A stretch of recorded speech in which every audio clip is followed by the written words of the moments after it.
বন্ধুরা দেখতে পাচ্ছ, এটা আমার বাড়িতে মা মনসা মায়ের মন্দির স্থাপন করা হচ্ছে। আজ এই পর্যন্ত হয়েছে, এখনো কাজ পুরোটা হয়নি। কাজটা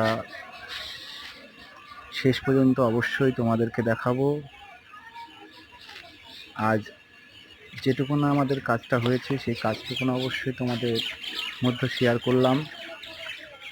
তোমরা দেখো এবং কমেন্ট করে জানিও মন্দিরটি কতদূর।